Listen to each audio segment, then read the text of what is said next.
Evening, everyone. Welcome to The Next Revolution. I'm Steve Hilton, and this is the home of positive populism, pro-worker, pro-family, pro-community, and especially pro-America.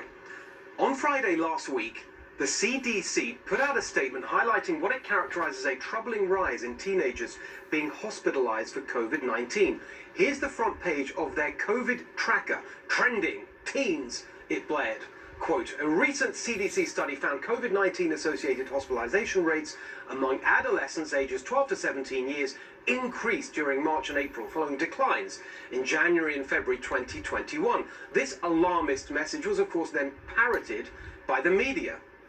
Recent troubling rise in hospitalizations among 12 to 17-year-olds. Rise in hospitalizations amongst adolescents. As a new CDC study shows a recent troubling rise in COVID hospitalizations Wrong. among 12 to 17-year-olds. Wrong. What does the uptick in hospitalizations Oh for my teens God, 11 people. to 17, what does it tell you? What it tells us, Jake, is that you are pushing CDC misinformation. And if Yup. you or any of your credulous chums who laughably call yourselves journalists had actually spent even 5 minutes trying to find out some facts instead of just laundering the propaganda spoon-fed to you by the government officials you cravenly serve, you would have realized it was CDC misinformation. Here is the actual data. The number of teens hospitalized in March and April did indeed go up, but the CDC and the media put out the warning of a troubling rise in early June. So what happened in May?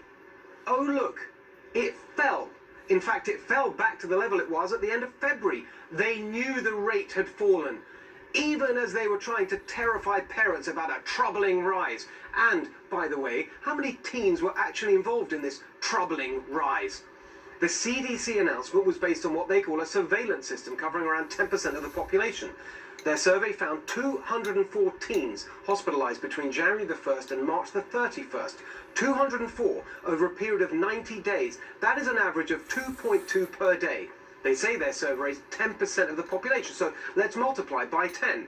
20 teenagers a day on average. 20 in the whole country. 20 teenagers out of more than 25 million in America. That is about 0.0000008%. So, at the moment, the CDC tried to create panic in the population about a troubling rise. It was a tiny number, and even that tiny number was going down, not up.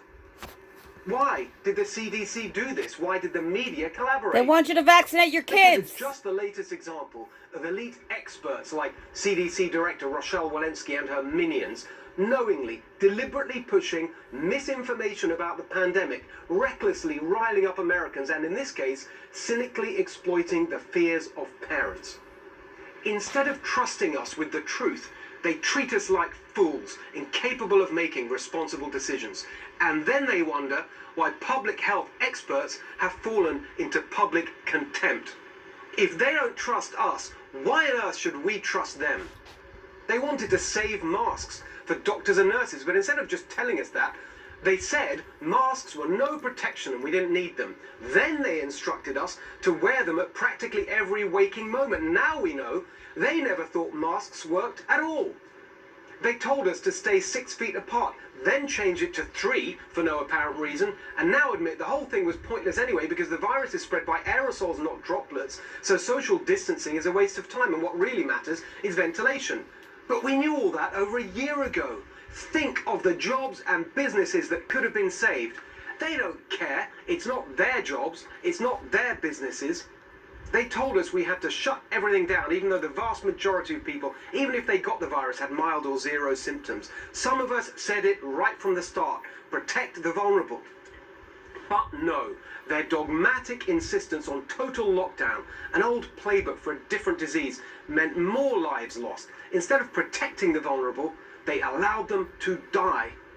They ignored the totally avoidable harm from their lockdowns. Never forget what they did to this country. Never let them say they were just trying to protect public health. They knew the facts. They had an alternative, but they did it anyway. It was deliberate cruelty. From Whitmer, Newsom, Cuomo, all the lockdown lunatics, the suicides, the domestic violence, the substance abuse, the kids' lives destroyed. It is on you. You should be rotting in jail for what you did, not writing books bragging about it. That's right. And now, the wretched symbol of it all, Dr. Fauci, vain, arrogant, untouchable, perched atop a pyramid of lies, desperately trying to distract and deflect from his own role in funding gain-of-function research in Wuhan, the most likely origin of the pandemic, as we have shown you week after week. Why is Fauci lying? Why did he lie to Congress? A crime, let's remember. He Unless he knows he's guilty. He knows fucking his risky funded it. experiments probably created this pandemic. That's that has right. killed millions and upended the world. No, not deliberately, but because of the hubris, the complacency, so typical of our unaccountable ruling elite. The technocrats, the bureaucrats, the pathetic politicians who indulge them, the fawning establishment media who elevate them. For years, for decades, they have been wrong, and disastrously so. Wrong on China, wrong on the economy, wrong on trade, wrong on immigration, wrong on endless war. Their globalist ideology brought the collapse of manufacturing, of decent jobs for young men. They ripped the heart out of America and replaced it with OxyContin. Their progressive ideology brought the collapse of the American family, kids without fathers, homes without stability, a catastrophe for everything from racial justice to social mobility. What is this new world they've built? These elites who cruise from each crisis they create to the next and the next and the next, without a shred of remorse or accountability. They engineered a big government takeover, power centralized, federalized, bureaucratized, in the out-of-control administrative state. They handed their donors a big business takeover. Local economies, small businesses crushed, denuded, depleted. They cheered on a big tech takeover. Privacy, free expression, healthy human interaction swept away by screens and apps and online addiction. Are we better off with any of this? Of course not. It was all just an illusion. There was no wise, all-knowing government using expertise and data and modern management to make our lives better. The giant corporations, with their brands and strategies and non-stop virtue signaling, were no better than the corrupt robber barons, just less honest about it. That digital consumer utopia, anything you want when you want it. It turned out to be an underpaid Amazon worker, bossed about by a Jeff Bezos algorithm, telling her where and when she could go to the bathroom.